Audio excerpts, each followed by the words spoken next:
everybody, welcome to StashBlaster Quilts. I'm Maria Spatelnik, who forgot to turn on her lights. I apologize. I'm here to help you make more quilts in less time with less stress.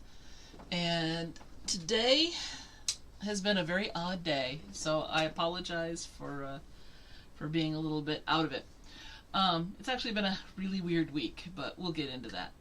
So welcome, welcome, welcome. If this is your first time here, I do this every other week, the first and third Wednesday of the month, and we are currently doing a block of the month for this year's annual quilt. We'll be talking about that. We'll talk about some other stuff I've got going on, but we always start with the tip of the day. And this week I'd like to talk about outsourcing. Sometimes we get so wrapped up in accomplishing specific tasks in our home, in our job, in our life, and we forget that sometimes your time is more valuable than what it would cost to have someone else do it for you. So, as an example, today, my house was power washed for me. Could I have rented a power washer and done it myself? Sure, it would have taken me a few hours, it would have taken a lot less money, but could my time be better spent? When it comes to getting organized, which is what these tips are usually about, it's the same way. Sometimes it's worth getting in the help so that you don't have to spend as much of your own time doing it. Now, obviously, if you're working with an organizer, you'll need to be involved in the process if you want it to be truly successful. However, having someone else carry stuff out for you, having somebody give you ideas so you're not having your brain spinning trying to create the wheel from the beginning, can be a huge help. So whether it's in your organizing help, whether it's repainting your kitchen cabinets, whether it's getting your house power washed, consider that it may be better to have someone else do it for you and pay the money than to take the time and potentially the danger, like with the power washing, take that on themselves and free you up. So my tip for this session is basically consider outsourcing more of your work. When it comes to quilting, if you don't like quilting, then quilt by check. Or trade off with somebody who loves to do the quilting, but darn it, they still have to do all this stinking piecing before they get to quilt. Well, maybe you piece a top for them because that's what you love to do, and they do the quilting for you because that's what they love to do. So there's all kinds of different ways to trade stuff off as well. It doesn't have to be real money going out the door, but don't spend your time doing things you hate to do. Life is short enough, it's just not worth it. So that's my tip for the day. Okay, so our block of the month this month is this one. Let me see if I can turn it here. There we go. You can see that there's two different colors of yellow. The instructions are done. The templates are made. We're going to actually make this block in a different color today so you can watch it happen. I'm going to pop it up here behind me. Since I moved my desk, I can't just reach back into it, but then again, I don't knock it off all the time either. So that's going to be our block of the month. I will have Scott post the instructions and the templates. He'll probably not do it today, probably tomorrow or Friday, but it should be up fairly soon. So that's what we're going to be doing next. I have, thankfully, made the block. I haven't done the instructions yet for June, which means that when I am talking to you from Omaha, as opposed to Chantilly, Virginia, where I normally am, I'll be able to show you the block and start walking you through it. So I am going to be able to do that on my trip, so I feel pretty good about that. Okay, so let me show you kind of what I've accomplished this week on my other quilts. That is not going to go up any higher. Oh, that's not what I wanted to do. I put it on camera 3. There we go. So those ones, I had all but 2 of these done on our last live stream. So I did 2 of these and I got all of these done. Now, About a third of them, the flowers were done and I just added the arcs. But since my goal has been to do one flower or one arc or attach the arc to the flower every day, I've obviously, if you look at this, I have far surpassed that. Nope, there it is. So I feel pretty good about that. This particular quilt is going to have more flowers in it, and it is going to be larger than what will fit on my design wall. And since my design wall is floor to ceiling and not quite wall to wall, because I have to be able to open the bifold doors on the closet over here, I didn't take it all the way over.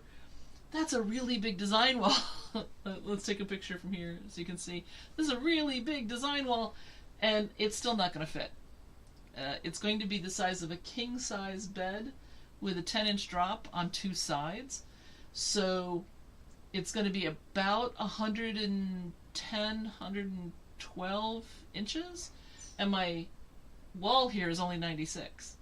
So I'm going to have to piece it in sections and put it up on the design wall in sections and see how I like it.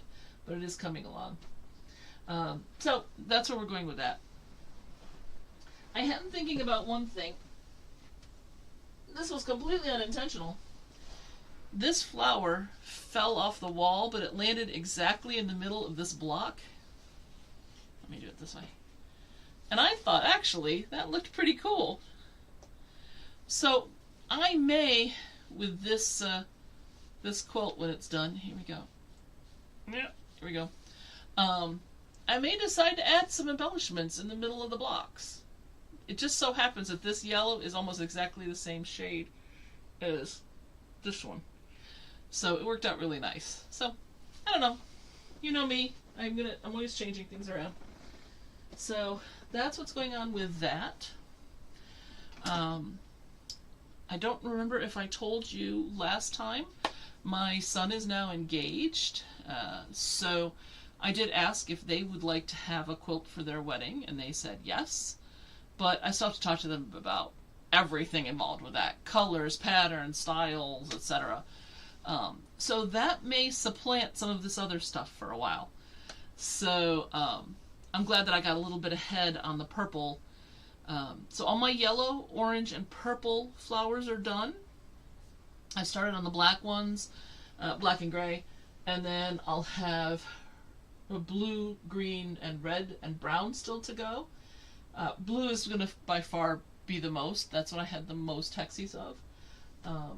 But I have a bunch of the flowers done already, which is really nice. So in June, I'll probably still just take the arcs with me. It takes a long time to do all of the different parts of this.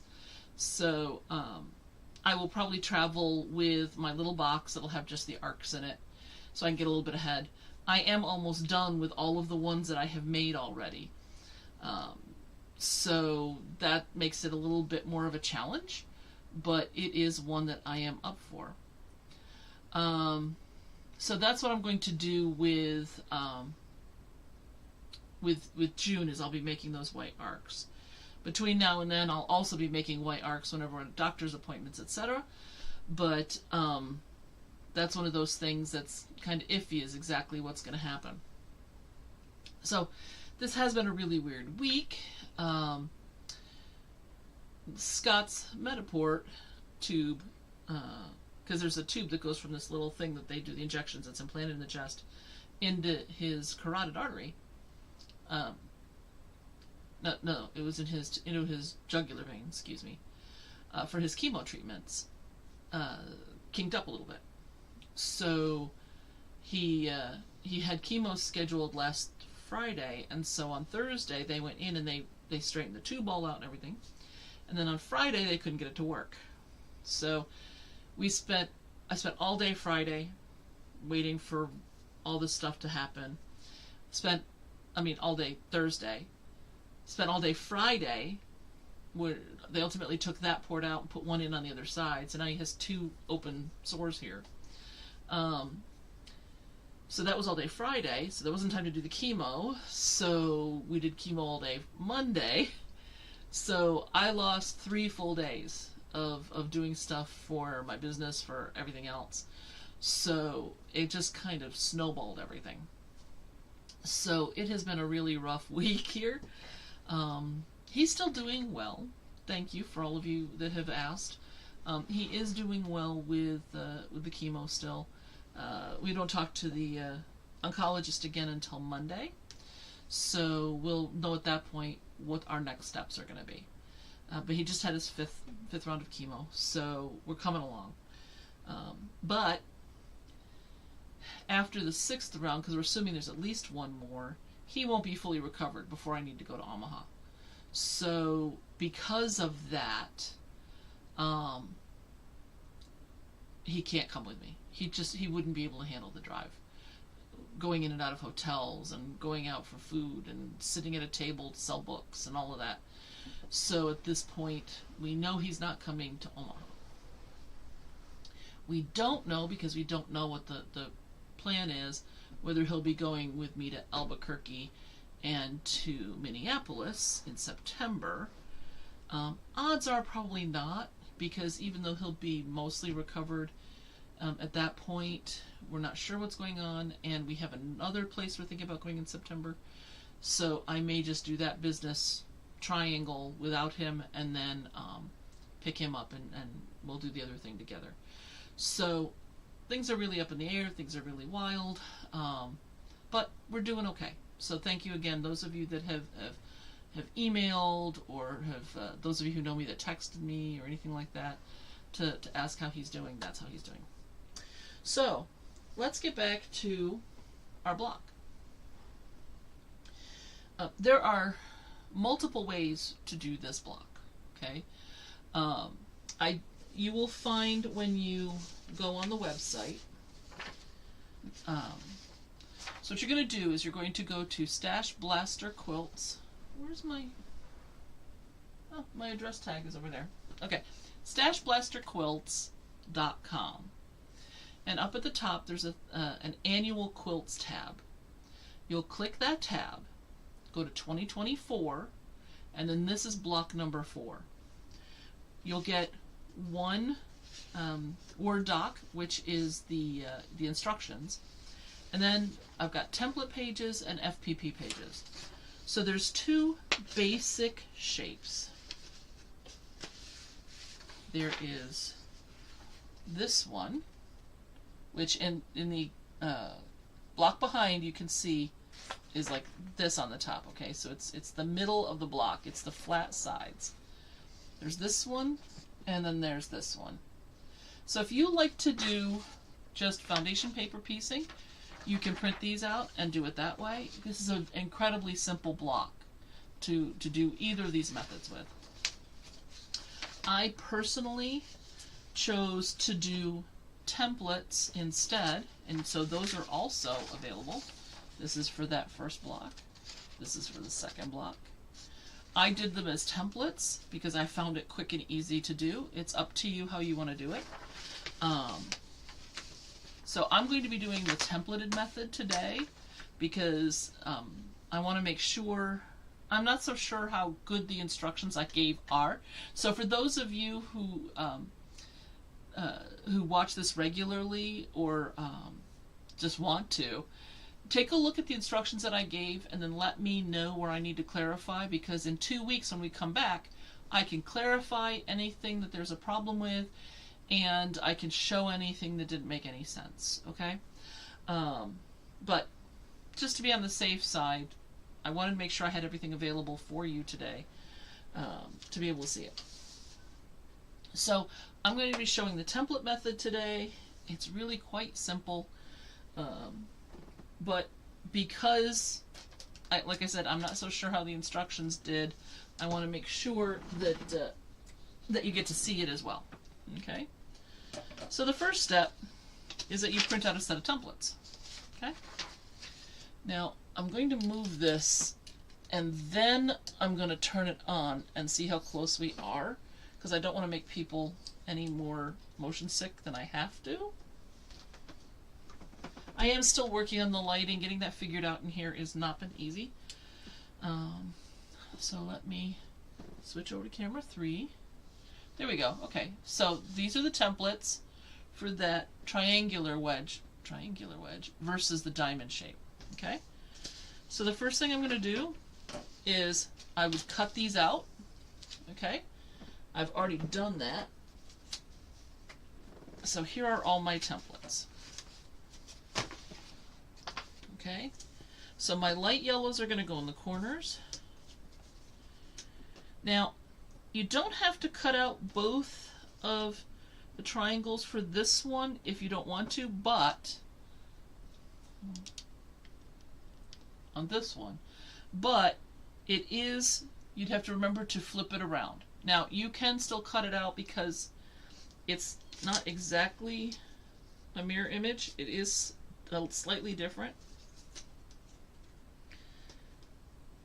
I don't know if you can see that here. Yeah, there you go. You can see that they're not exactly the same, so your fit's going to be off a little bit more. You'd want to make these slightly larger, but otherwise they fit just like that. And then this one, I'm only giving you one of these triangles because you really only need one. These two are the same. So there's only one on the page that I gave you. You just cut out 8 of these versus 4 and 4. Okay? So hopefully that all makes sense. These two would be mirror images, and you could use the same pattern, but you have to turn one of them over so that you're doing the other side and then track which was which is why, for me, I figured it was easier just to have both. Okay? Alright, let's start. Now, instead of doing the yellow, because I now already have that block, I wanted to pick something that would be a little easier to see. So my star colors are going to be these blues, and it's going to be on a white background. Okay?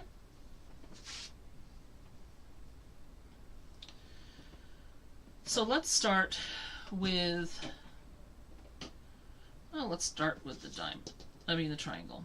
I'm going to move these templates to the side. So this is my light yellow equivalent, which is the corners, and this would be my medium yellow, which is the flat side like this. Obviously, if you've decided not to do yellow, you don't have to, but that's what the MY means, is medium yellow. Okay, so on the wrong side of the fabric, this is a 3-inch strip. I'm going to put my template down approximately in the middle. Now, it really needs to be 2 7/8, I believe. So you can certainly use the 3-inch. I'm going to move this down a little bit. But that's completely up to you. So I'm going to mark my points here.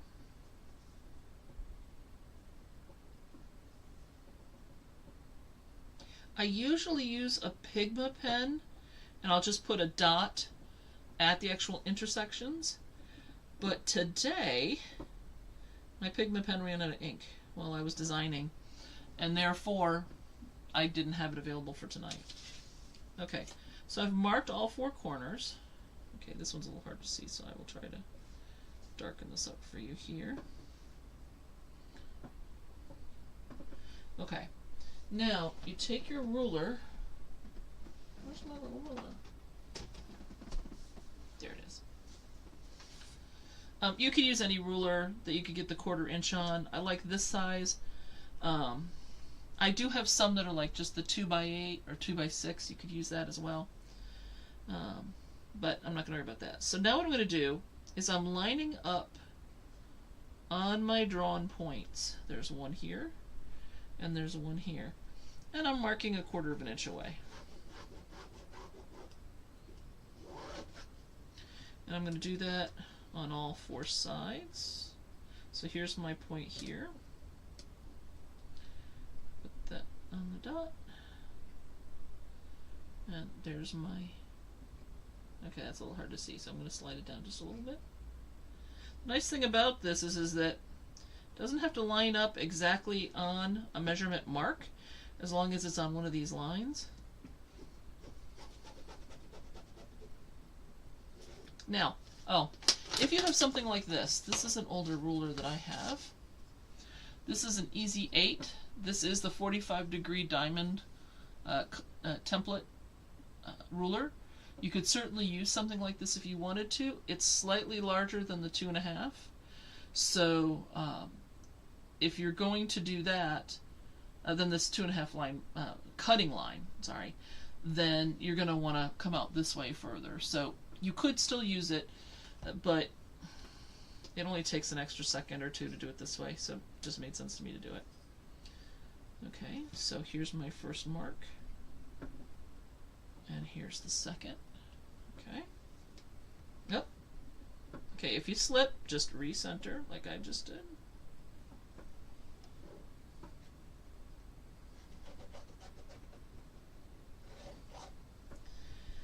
And then the last side.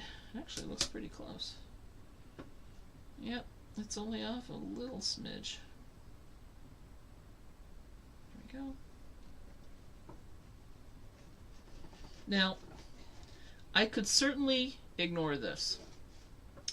I could have, here, let me actually do it on this one. I could just put my ruler down on the edge here.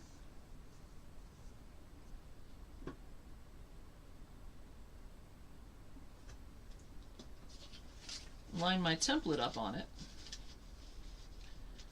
like so. Confirm that that's 1/4 inch, which it is. It's off slightly. Let me just adjust it that tiny little bit. There we go. And now I don't have to draw this line. I'm still going to want the points though. They're not just there for marking my cutting line. They're there for matching my points up later. I like to make sure that my points are going to line up. And if I've marked them, then I can pin through them and be sure. Okay? It's just an added advantage that I don't need a separate cutting template in order to do this part. Okay, where is it? There it is. Sometimes with a pattern it can be hard to see your marks, so I just want to make sure that I've got them on there nice and straight. There's the first one. There's the second one. Okay. Like you can see that the 3 inch is pretty close to what you need it to be. Okay, and then let me cut this last one. Now obviously I need 4 of these diamonds. There it is.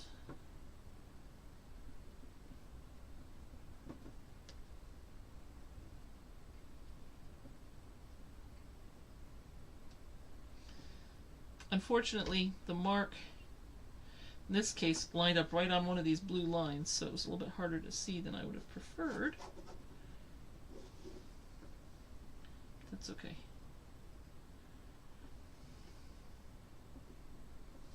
Okay, so I've only marked 2 of these. Let me see if I can get close enough for you to see. There we go. Okay, so you can see here and here. Here's my corner mark that I showed you. Here's the opposite one. So now what I'm going to do, I'm only going to cut out these 2. I'll do the other 2 another time, because I need 4 of each of the patches. I'm calling these patches. I probably should have called them units, but I called them patches in the instructions, so I'm just going to call them patches here. All I'm doing is I'm taking a pair of scissors. Could I have just cut these with a rotary cutter? Sure. One of my friends, what she'll do is she would put a couple of daubs of glue, of either basting glue or even Elmer's school glue, the stick type things, on the back of the template, stick it down, and then just cut around. You could certainly do that. My ability to do a lot with rotary cutters here, you've seen the disaster it can be given height differences from where they should be, etc. I wanted to do this without the rotary cutter today. I'm just using scissors. Excuse me. But you certainly could. There's no reason why you couldn't use a rotary cutter without a problem. But I'm just going to go ahead and get these cut out. It's really quite brainless. You know, sometimes I just like doing things old school, I guess you'd say. Lord knows I'm old school. So, I'm gonna have to save, save that scrap, because that's a half square triangle in the making.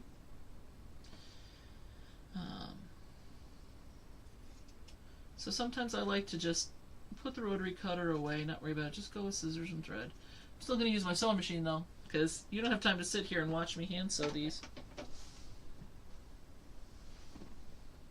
Yep. I dropped my thread. I know it's kind of weird, but if I drop fabric pieces or whatever, I just have this thing where I have to pick them up right away.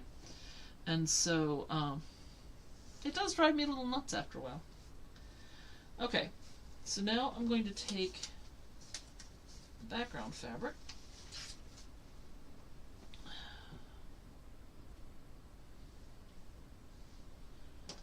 Okay, let me go back to camera 3. Okay, let me bring this back up a little bit. There we go. Okay. I think I'm going to wind up taking this off. I had been talking with somebody and they told me you should never have the name of your sewing machine in your videos unless they're a sponsor.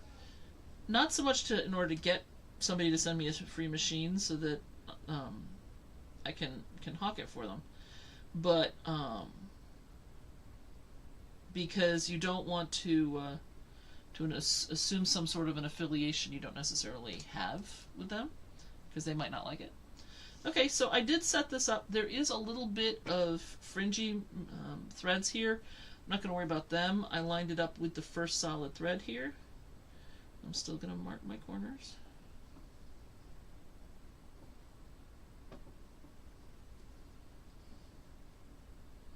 Now, I did have somebody ask me, should you ever avoid marking on white in case it shows through? Well, in this particular case, these dots are going to be at the intersections, these little marks that I made. Let me come back down. Okay, that's just a thread. My mark is here. Can you see that? There we go. This is my mark. That's not very dark, and it's on the back side. Okay, you cannot see that unless you go hunting for it. And this is going to be at an intersection with darker colors. It's going to disappear on the other side. Okay, so you don't really need to worry about that if you see that. I'm coming back up. Okay, so now I'm going to draw my cutting lines. A little tight on space here. So anyway, so I think I may remove this anyway and say devil may care if they can see what brand I'm using. Because if they care, and they don't like that I'm using an older machine, well, then they should send me a new one. How's that for an idea? Okay, so I'm lining this up. Now actually, if you wanted to, you could use pen to mark these lines because these are your cutting lines, not your sewing lines. Actually, I should probably do that, shouldn't I? I'll do that on the next one. That'd be easier for you to see.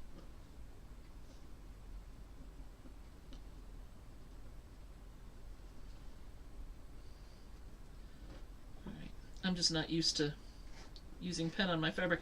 I'm always a little afraid that if you use pen, that it's either going to bleed through later or run when you don't want it to.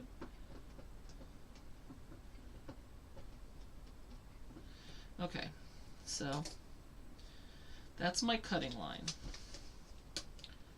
I'm going to go ahead and put another one of these on here.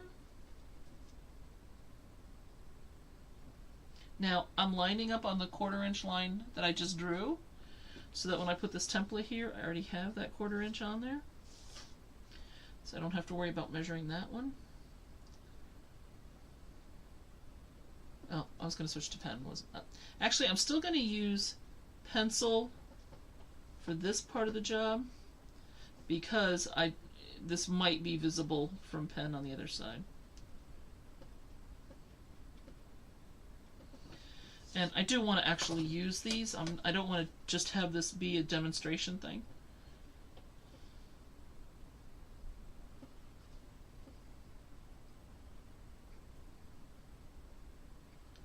Okay, so laid that down.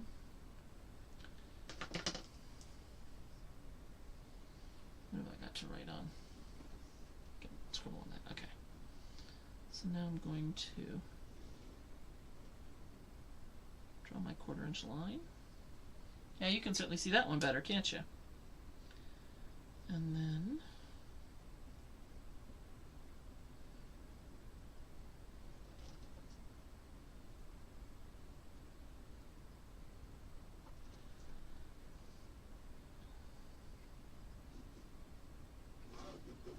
this 1/4 inch line.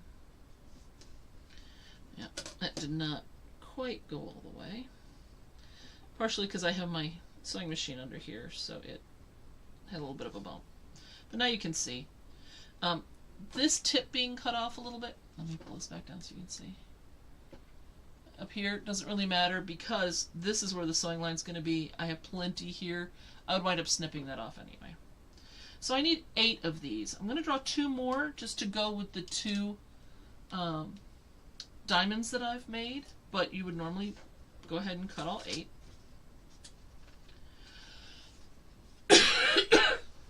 Let me grab a drink here. Sorry about that. Hey, Pat. If you happen to be watching live and you have any questions, you are welcome to put them in on the chat. You're also, of course, welcome to make any sort of comments or anything. As of right now, there's few enough of you that I can answer any and all questions that show up in the chat or in the comments. If I ever get to the 100,000 type level of subscribers, then that won't be the case anymore. But you guys are in on the ground floor, they would say. So you have more access to me than people will have later. Oh, now see, I just lost my template, but that's okay because I already marked the triangles. I mean the points.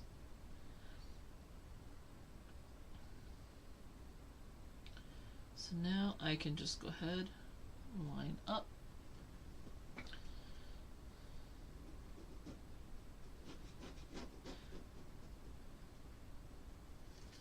And again, I can go ahead and just square that off if I want to.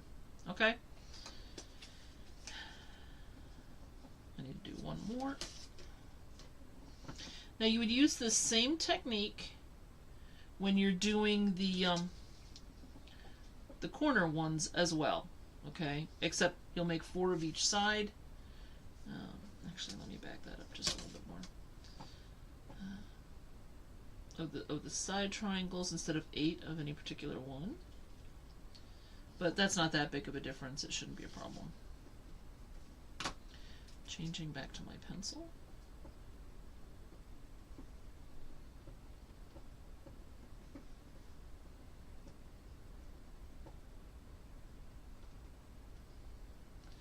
Yeah, we're halfway through already. Wow.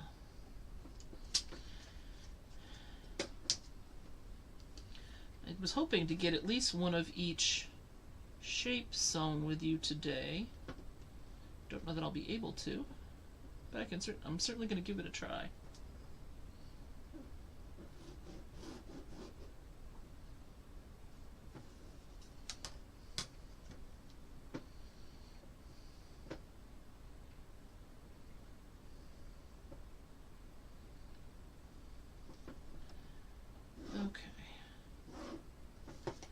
Okay, so that's 4 triangles. And these are my cutting lines, so all I have to do is follow the lines that I marked.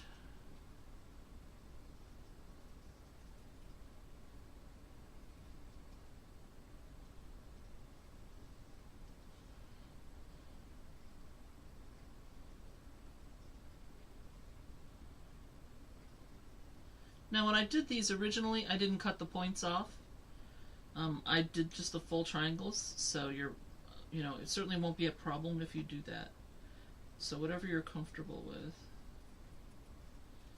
So actually, let me come back so you can look at my face instead of just seeing fabric flopping around.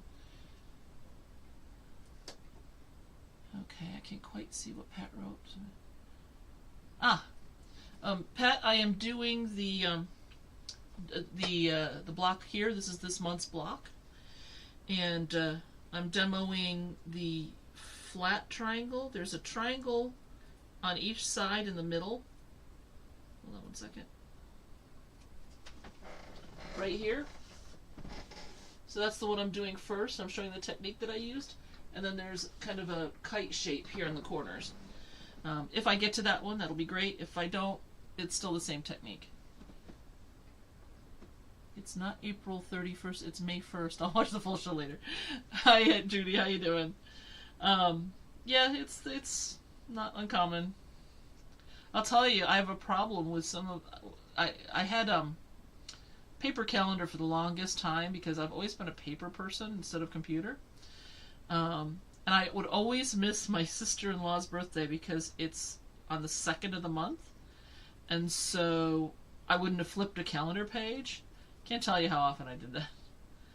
So, of course, everybody's welcome to watch this again later if you'd like, as many times as you'd like. Hopefully it'll make sense.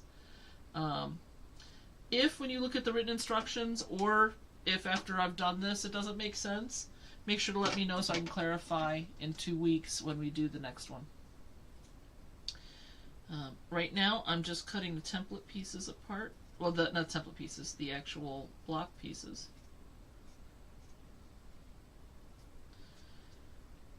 I don't know why. Today I just wanted that sound of the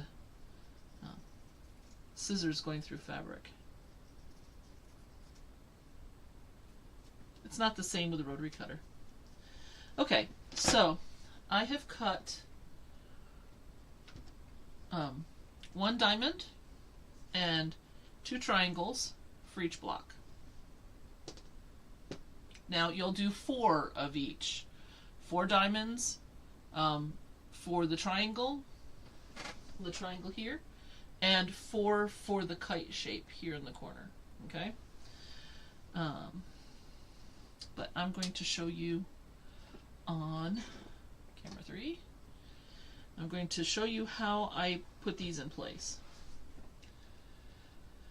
Because I want the points to land properly, okay, this is what the block is going to look like again. These are not equilateral triangles, they're isosceles, so they're the same on 2 sides, but not all 3. Okay? So, the block, the patch, excuse me, is going to look like this when I've assembled it. So I take this one and I flip it over, like so. Okay? Well, flat would be good. Okay, so this is where this is going to get pinned on.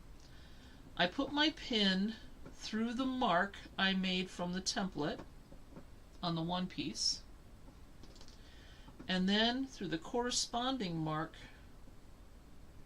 on the other piece. Okay, hopefully you saw that. You can see where the pin is. And then I'm going to do the other end as well.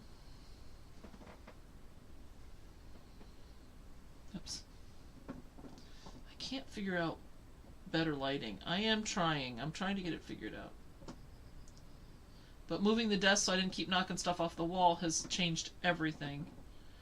And I'm trying to work on that. I think I'm going to try one of those ring lights.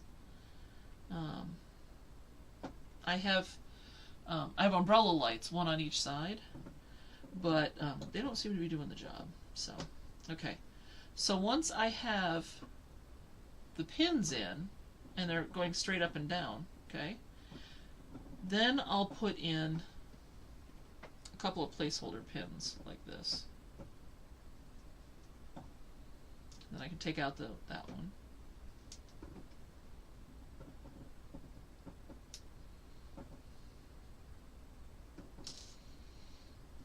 Now the nice thing about doing this is that now I know that those points are aligned. So when I sew this, I want to go right through the marked points. When I'm assembling the block, there'll be X's that the sewing lines make, and you'll go right through the middle of that X, and then that'll put your points where they're supposed to be. So that's block number 1. Let me do it again. Okay, again, it's going to look like this when it's done. I'm going to take it over here, flip it over. Sorry, no, I had it upside down. So from here, because these are right sides up, so I'm double checking how it's going to look. I flip it over. I go through the point here.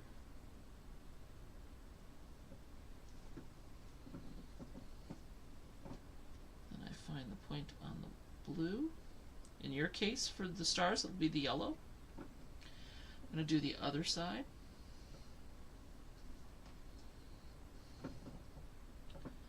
In here.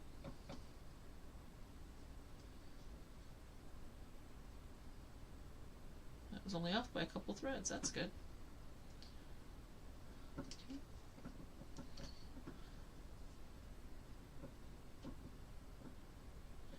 Now, why do I do this instead of just lining the fabric up? Sometimes in the cutting or the marking, you could be off just a little bit like this, and then your points aren't going to be where you want them to be. So by doing it this way, even if your 1/4 inch seam allowance isn't perfect, you'll know where you want to sew in order to have everything line up anyway.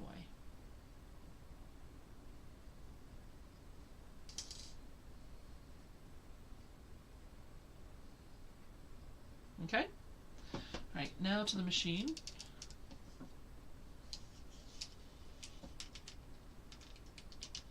There we go. Okay, actually, I don't have a leader and ender on, and I'm using white thread, so I can't.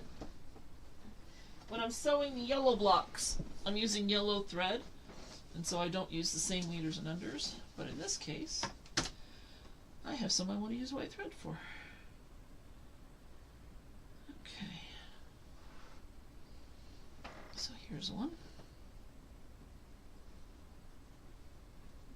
I just took the pin out, wasn't a big deal. Feet down, needle down. Let me stitch this.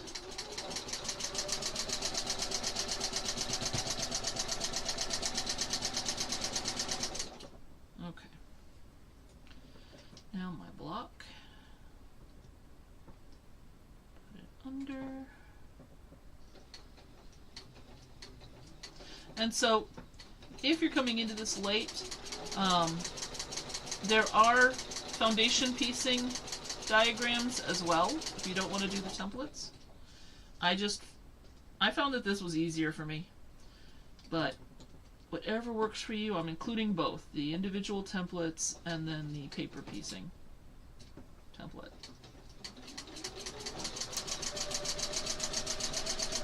Lord knows it's simple, it's only 3 pieces of fabric. And the diamond shape is always going to be the yellow, and the other one's the background, so that certainly makes it simple.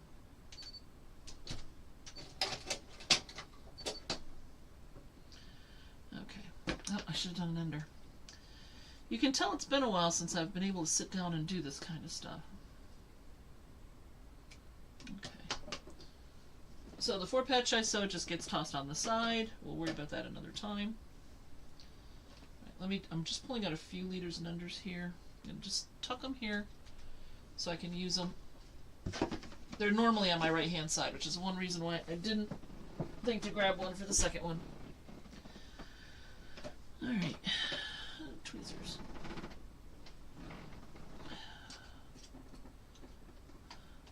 I have fat fingers, it's hard for me to get in here to get these threads, so I always have a pair of tweezers handy to pull them off to the side.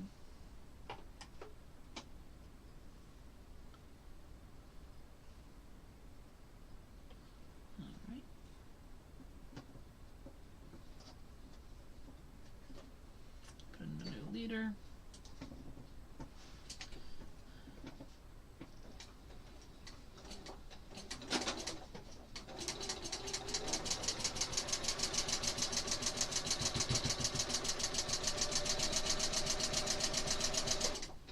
Okay. Now I'm coming over to the ironing table, which is just a little kitchen table that's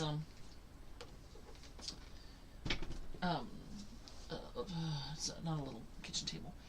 Blah blah blah. English words, yeah, those things are good. It's one of these folding wooden tables that makes the X on the side that I turned into a little ironing table. You can see that's the ironing mat there. This is an old pillowcase because I can throw it in the wash when it gets dirty.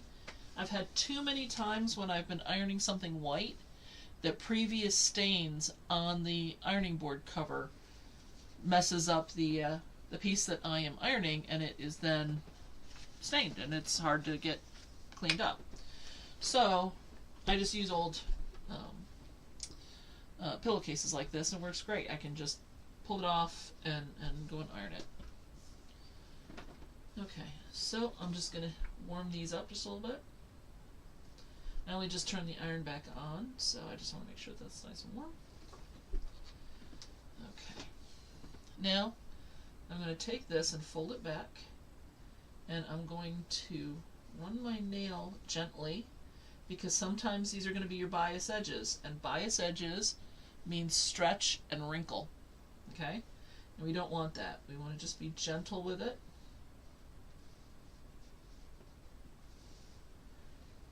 And then press. Okay, I'm going to do this one.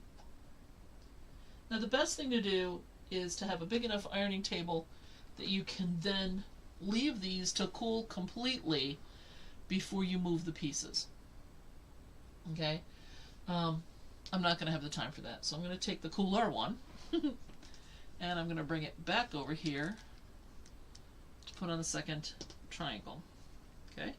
Remember, this is what we're going to want it to look like. So I put this down, flip it over, and I'm going to do exactly the same thing I did before.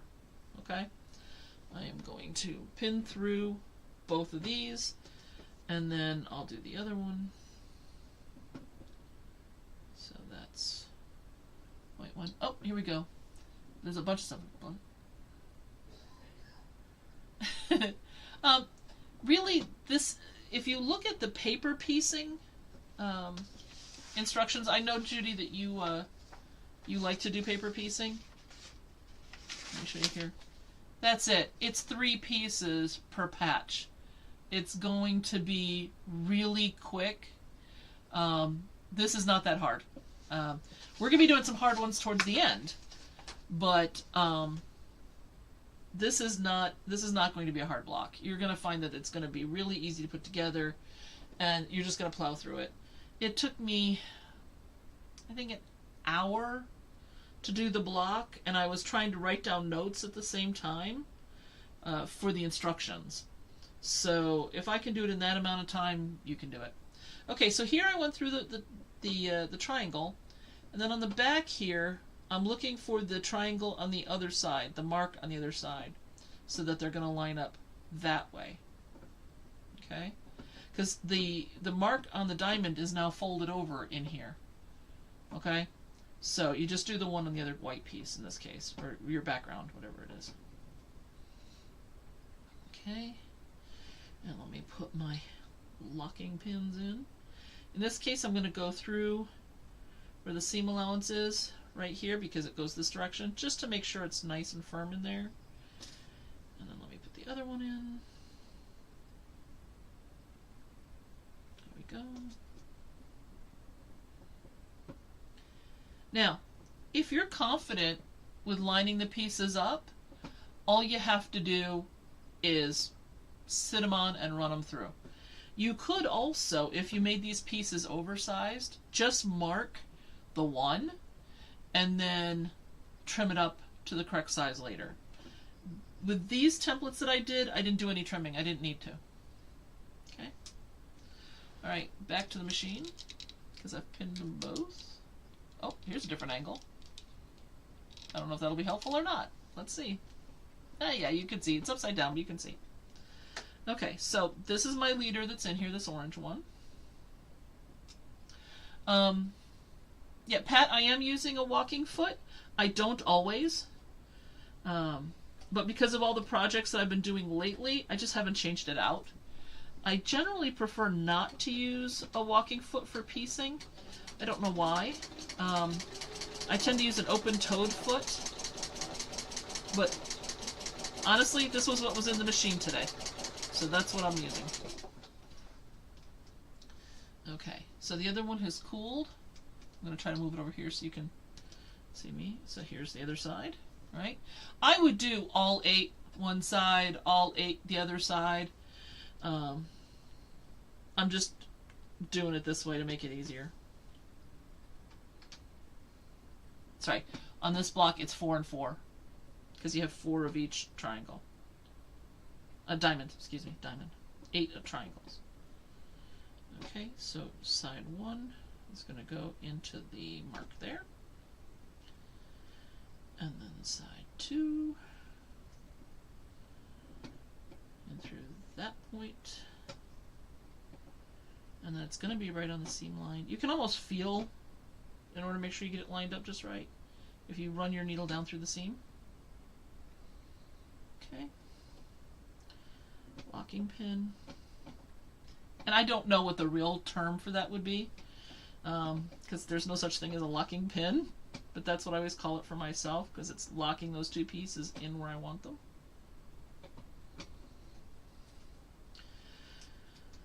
Okay, second one.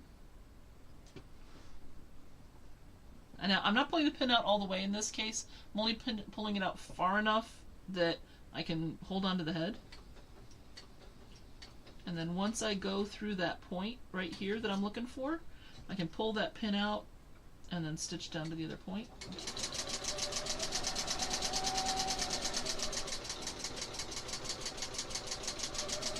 Okay.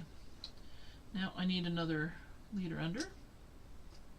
Like I said, normally I would have done all 8. I would have done the 4 triangles and the 4 kites, and done all of one side, press them all, then done all the other, and then press them all, and then you're done and ready to assemble the 8 pieces together.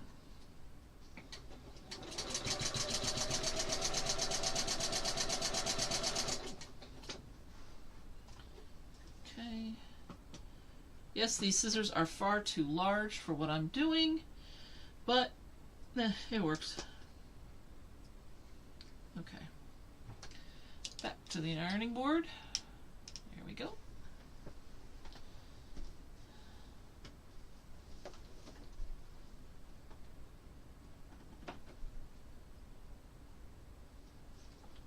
And I think that hour that the block took me included doing everything from cutting out the template shapes, marking everything, etc. So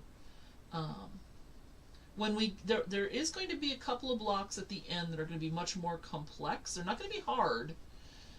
It's going to just be a simple step by step, but it's going to take longer just because there's a lot more pieces. In this case, each of these 8 wedges are only 3 pieces. Okay? So that's 2 of the triangle shapes. Now, for the kite shapes, it's exactly the same thing. You're going to take that central diamond, you're going to add a background on one side, sew it, press it, put a background on the other side, sew it and press it.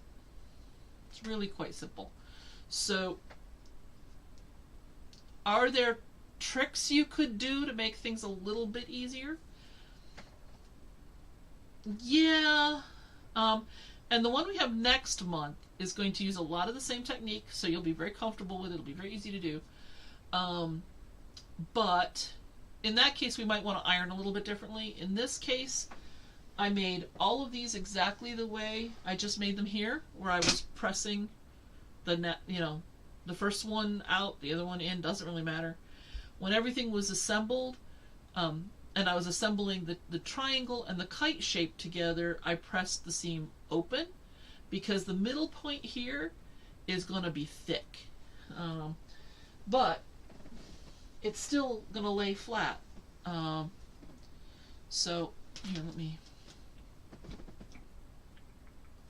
If you want to go ahead and do this before next month, when I would normally show it, you can see these are all pressed, okay, in this case, out. I tend to press towards the dark. It's up to you which way you want to do it. And the one that I just did is reversed, so I accidentally did it the wrong way.